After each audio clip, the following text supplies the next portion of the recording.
Hoy vamos a investigar cómo se genera, se transmite y distribuye la electricidad que usamos en nuestros hogares e industrias. También vamos a conocer los efectos de la electricidad sobre nuestro cuerpo. Contamos para eso con Tomás,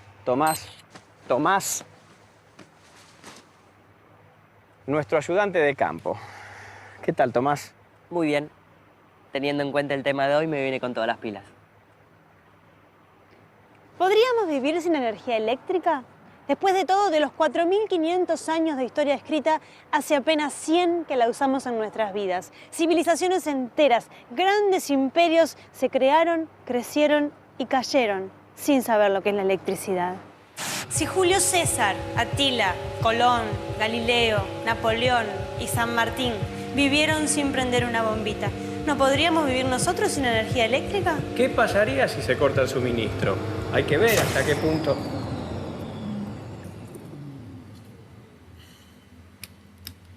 Hay que ver hasta qué punto dependemos de la electricidad.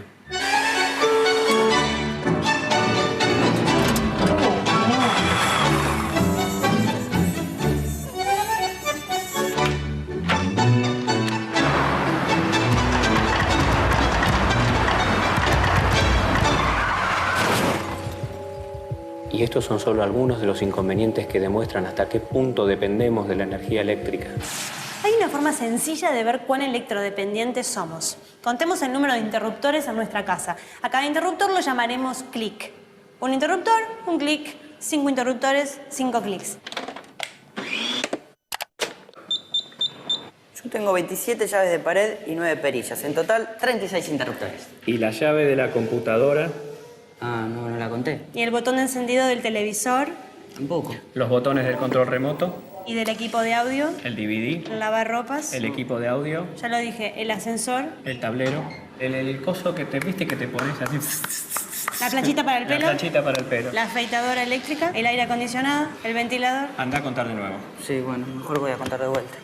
Es que los clics domésticos no son ni 10, ni 20, ni 50. Son 100, 200, centenas. De hecho, siempre hay más artefactos que tomacorrientes.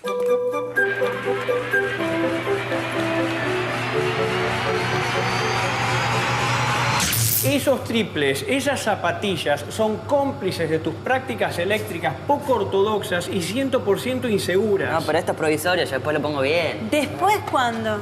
No, porque esto es siempre así. Empieza siendo una conexión provisoria y termina siendo una instalación definitiva, Tomás. Una pésima costumbre que puede terminar en incendio.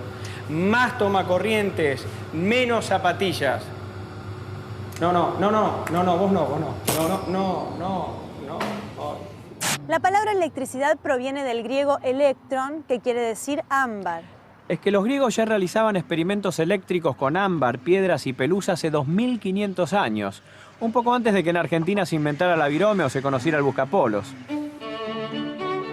La revolución industrial viene de la mano de la máquina de vapor. Cada fábrica tenía la suya y con ella hacía girar un enorme tronco que cruzaba toda la planta y se acoplaba mediante correas a los tornos o telares. Para iluminarse utilizaban velas y faroles. Recién en el siglo XX comienza la distribución pública de electricidad. Se usaba principalmente para iluminación. Es por eso que aún hoy seguimos diciendo que llegó la cuenta de la luz. Sí, debe ser por eso. Al principio se distribuía la corriente continua o directa. Y a partir de 1940, la corriente alterna que consumimos hoy.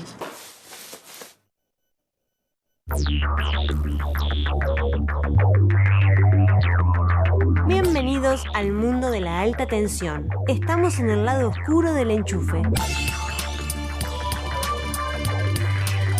Este transformador toma los 20.000 voltios y 20.000 amperes que entrega un generador de la central y eleva el voltaje a 500.000 voltios. Al subir el voltaje, hace falta que circule menos corriente para obtener la misma potencia, y los cables que se usan para transmitir la electricidad a miles de kilómetros no necesitan ser tan gruesos. Este es el cable que trae los 20.000 voltios y 20.000 amperes del generador al transformador. No se puede cablear una ciudad y todas las casas con esto. 20.000 voltios y 20.000 amperes. Es una potencia de 400 millones de watts. 400 megawatts o megavatios si nos ponemos telúricos. Este transformador es tan grande que además de tener bobina primaria y secundaria, debe tener bobina universitaria. Ya dijimos que los generadores de las centrales eléctricas funcionan como el alternador de un auto, transformando la energía mecánica del motor en energía eléctrica. Pero estos generadores no pueden usar nafta. ¿Cómo funcionan entonces? Las centrales hidroeléctricas aprovechan las diferencias de nivel del terreno por donde pasan ríos. Se embalsa el agua y se la deja caer a través de turbinas que se acoplan a los generadores. En este caso, la energía potencial gravitatoria de una masa de agua se transforma finalmente en energía eléctrica en generadores impulsados por turbinas.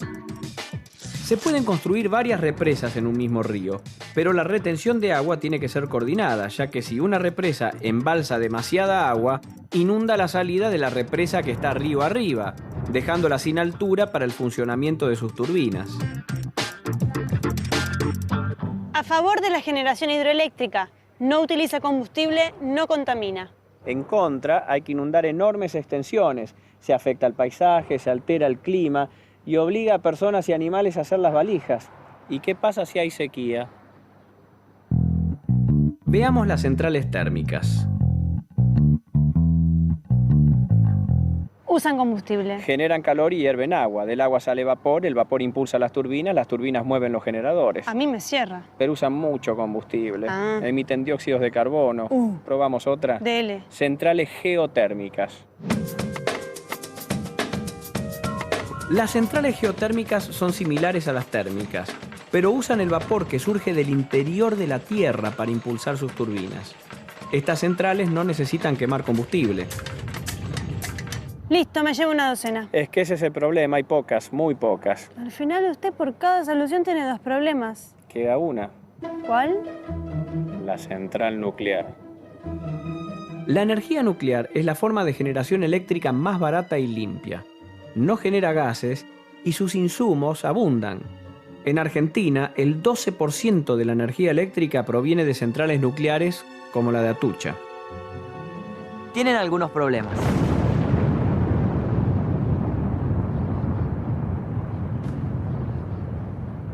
Sí, y además está el otro problemita, ¿no?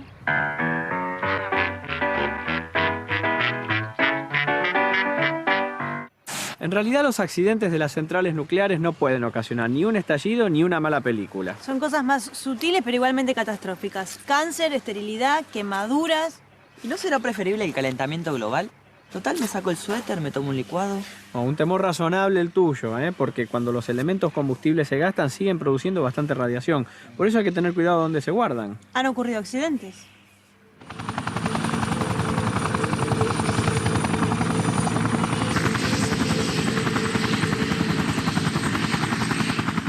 ¿No sería mejor buscar alternativas? No me digas, Tomás. Muy buena idea, ¿eh? ¿Y a usted qué se le ocurre, licenciado? Y por ejemplo, una central tidal o mareomotriz. Claro, que aproveche las diferencias de altura de la marea para embalsar el agua. Molinos de viento para energía eólica y energía solar. Tenés razón, Tomás. Vamos a sugerir tu idea. Seguro que no se le ocurrió a nadie.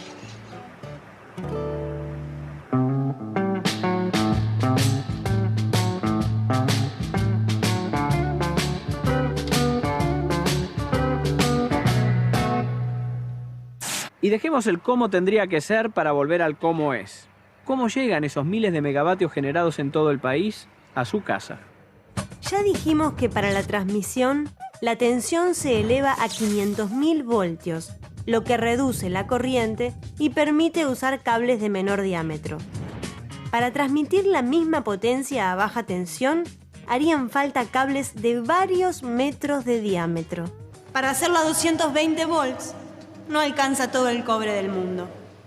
El Sistema Argentino de Interconexión, conocido como SADI, es la red de líneas de alta tensión que administra los recursos de generación eléctrica que están disponibles en cada momento.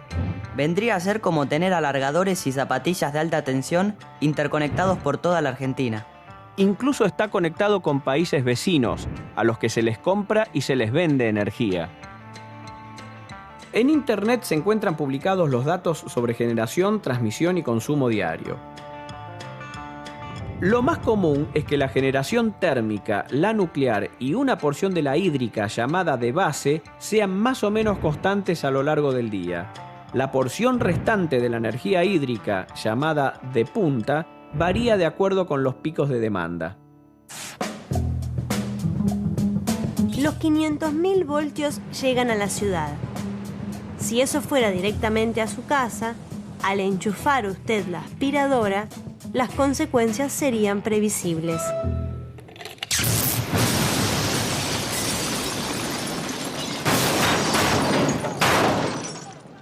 Entonces bajemos un par de cambios.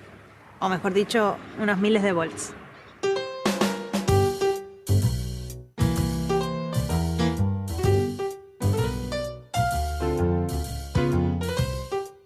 Estos transformadores reducen los 500.000 voltios originales a valores de media tensión, que oscilan entre 33.000 y 6.600 voltios. Luego, en cada manzana o edificio, si el consumo lo justifica, una subestación transformadora lo vuelve a reducir a los 220 volts de consumo o baja tensión. En la ciudad, estos transformadores son subterráneos. En los suburbios hay 1 o 2 por barrio y son aéreos. Claro, usted en su casa normal, familia normal, uso normal, todo normal, recibe tensión normal o monofásica, un cable neutro y un cable vivo con 220 voltios. Pero si usted es una normal...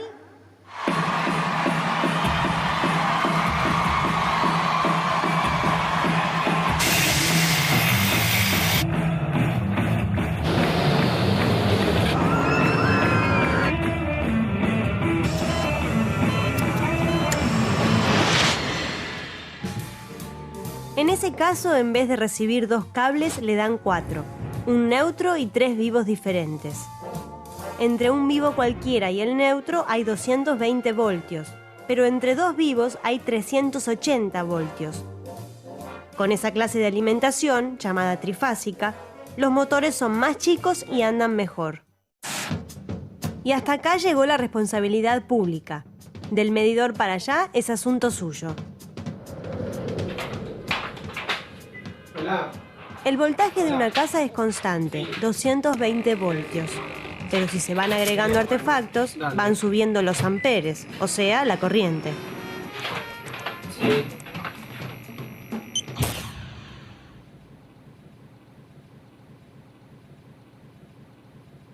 Los fusibles tienen un filamento que se calienta y se funde cuando la corriente que lo atraviesa es excesiva, como ocurre durante un cortocircuito o una sobrecarga. Esto evita que se sobrecalienten los cables y se derrita el aislamiento, con alto costo de reparación o riesgo de incendio. Las llaves térmicas tienen la ventaja de que no hace falta reemplazar filamentos. Se disparan cuando una sobrecarga de corriente produce el calentamiento de 2 chapas de diferente dilatación y se rearman fácilmente. Y las llaves magnéticas se disparan instantáneamente cuando la corriente sube de golpe a varias veces el valor normal, como ocurre durante un cortocircuito. Por eso, lo más efectivo es la combinación de ambos sistemas en llaves termomagnéticas.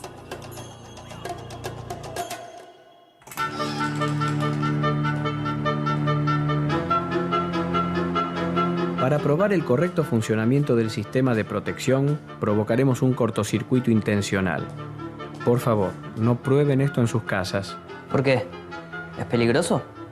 A mí me dijeron que no era peligroso. No, Tomás, no te preocupes, eso se dice siempre, es una formalidad.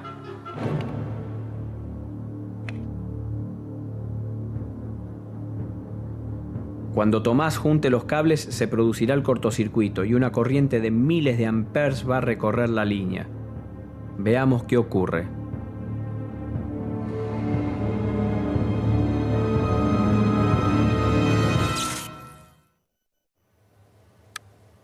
¿Estás bien? La protección funcionó perfectamente. No solo las instalaciones se protegen con estos sistemas, también algo más importante, mucho más importante. ¿Yo? No, bueno, usted también, quiero decir, ojo, no. No, bueno, los seres humanos en general, la vida, quiero decir.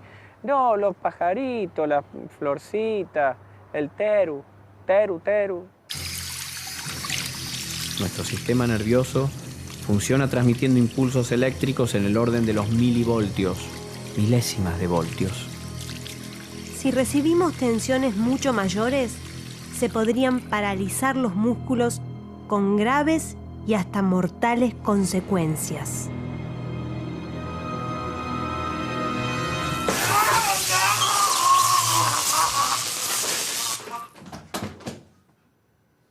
No, no, no. Una descarga eléctrica no es una película de terror.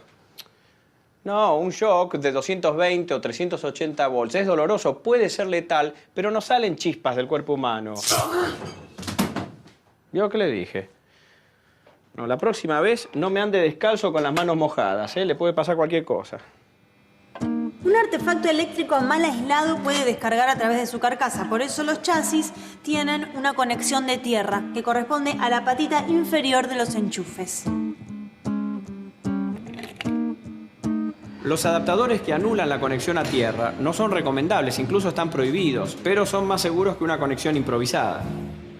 Obviamente evitar una descarga es lo más deseable, pero en caso de que ocurra hay un dispositivo que nos puede salvar. El disyuntor diferencial. Un dispositivo que se activa cuando existen diferencias entre la corriente que recorre el vivo y la que recorre el neutro. Eso ocurre cuando hay una fuga a tierra, posiblemente a través de una persona, que gracias al disyuntor no recibe corriente durante demasiado tiempo. ¿Y Tomás, qué aprendiste hoy?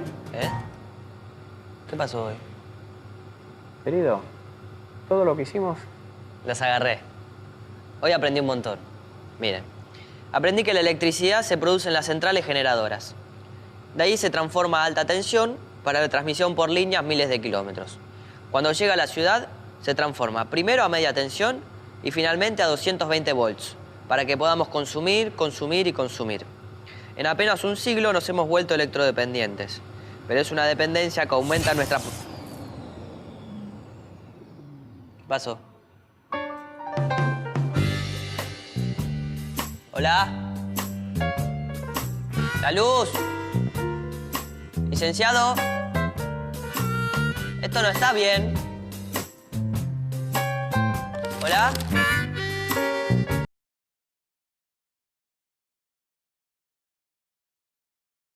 ¿Qué diferencia hay entre corriente alterna y corriente continua? A ver, imaginemos una cañería con agua. Una bomba rotativa tiene una acción similar a la de la corriente de una pila, que es directa, o sea que impulsa el agua siempre en el mismo sentido. Así, una pila es comparable con una bomba. También podemos comparar un cable con un caño, y una lámpara que consume energía y ofrece resistencia al paso de la corriente con esta serpentina por la que el agua circula con dificultad. La presión de la bomba se relaciona en esta comparación con la tensión de la pila, en volts. El caudal que circula, o sea, los litros por minuto, equivalen a la corriente eléctrica, a la cantidad de electrones que pasan por segundo en el circuito. 6 trillones de electrones por segundo son 1 ampere. La potencia es el producto del voltaje por la corriente y se mide en watts. Si el agua fuera impulsada por una bomba de pistón, su sentido de flujo variaría de dirección, que es lo que hace la corriente alterna. Dependiendo del país, si la corriente alterna es de 50 ciclos, se enciende y apaga 100 veces por segundo. Si es de 60 ciclos, lo hace 120 veces. Por eso es mucho más segura. Este constante ida y vuelta hace que no se mantengan encendidos los arcos o chispas, disminuyendo el riesgo de incendio. Otra ventaja de seguridad de la corriente alterna es que se puede transformar fácilmente su voltaje, reduciéndolo hasta que ya no sea peligroso. Probablemente el uso más común y primitivo sea... El timbre. Un hombre camina bajo la lluvia. El agua en su cuerpo es conductora de la electricidad. Sus zapatos mojados lo conectan con la tierra. Al tocar el timbre, si este tuviera una falla de aislación, los 220 voltios de tensión harían que circule una corriente grande desde el timbre hasta la tierra. Pero un pequeño transformador que baje la tensión a 6 volts resuelve este problema.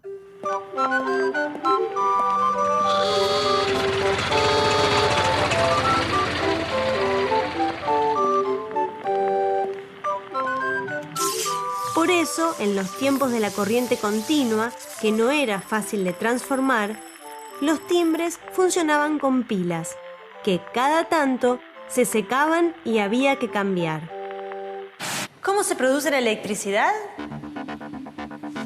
Cuando un conductor eléctrico, como puede ser un alambre o un hilo de cobre, se mueve frente a un imán, se genera una tensión eléctrica o voltaje entre los extremos del conductor. Si conectamos varios conductores en serie, lo que comúnmente llamamos bobina, las tensiones generadas se suman. Al cerrarse el circuito con una carga, por ejemplo una lámpara, se produce una corriente eléctrica. Como en esta linterna de mano que hace girar una rueda de imanes en torno a una bobina para alimentar la lamparita. O sea que transforma energía mecánica en energía eléctrica, almacenando la energía en pilas recargables para usarla en otro momento. Pero a gran escala no hay forma de almacenaje, entonces debemos generar la electricidad en el momento del consumo. Vamos a ver cómo. Primero tenemos que generar un campo magnético. ¿Cómo lo hacemos? Muy bien, tenemos un clavo. Dame un clavo, Idem.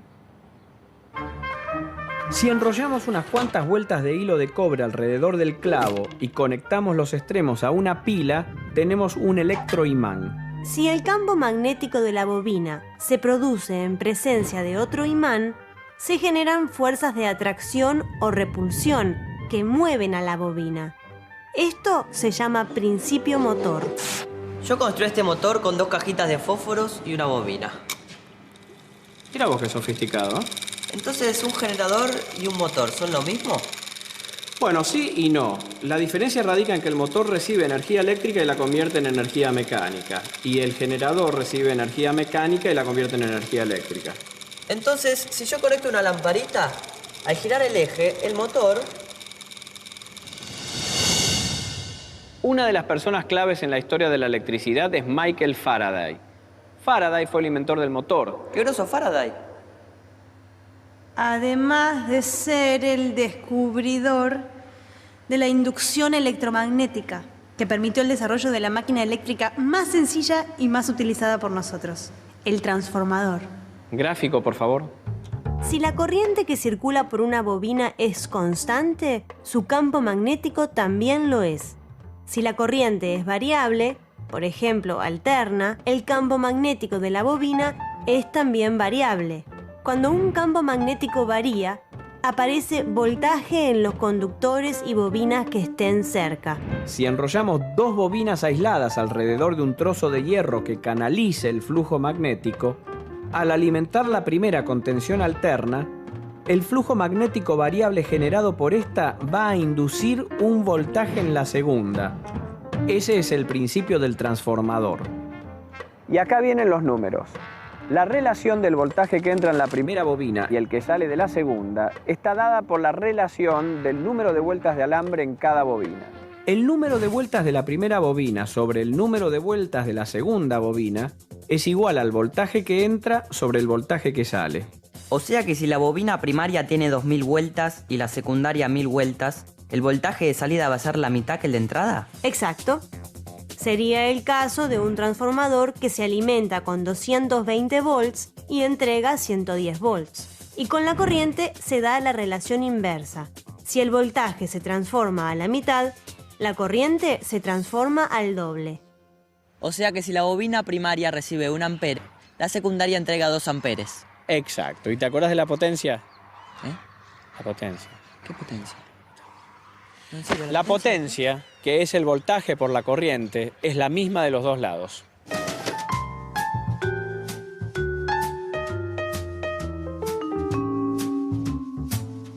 Pero en la práctica no es exactamente así. Siempre algo de potencia se pierde por dispersión de flujo magnético por generación de calor. El transformador ideal no existe. La máquina ideal no existe. El hombre ideal no existe. Pero a veces tenemos magnetismo. ¿Tú me dio cara de bobina a mí?